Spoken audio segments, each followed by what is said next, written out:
Consumption assumption. No one ever assumes you eat Brussels sprouts. No one brings you to their living room, presents 2 plates of Brussels sprouts, and sits grinning, waiting for you to go to town. No one orders a round of Brussels sprouts for the table. No one asks you out with, "Hey, let's get Brussels sprouts." And no one nods knowingly when you're a shambles Sunday morning from Brussels sprouts gas. Now, it happens I do, in fact, love Brussels sprouts. It also happens that I do not drink alcohol. And yet, everyone I meet makes the assumption that I do, until told otherwise. Drinker until proven abstinent.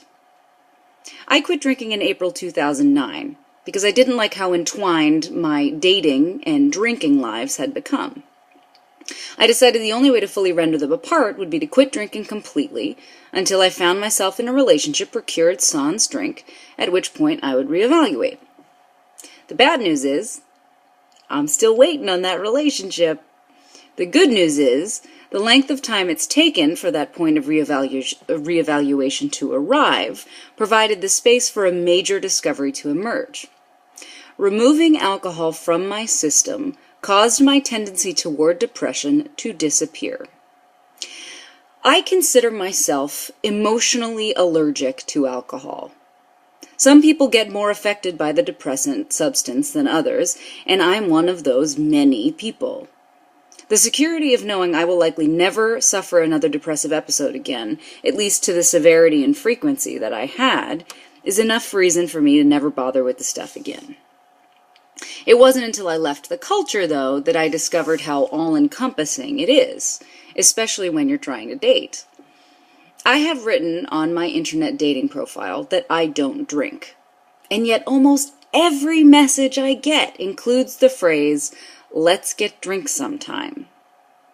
It's not that I hold drinking against anyone. If it works for you, it works for you. It's the assumptive nature of the culture that bothers me. The rare occasion someone asks me if I drink as opposed to what I drink, I want to hug them.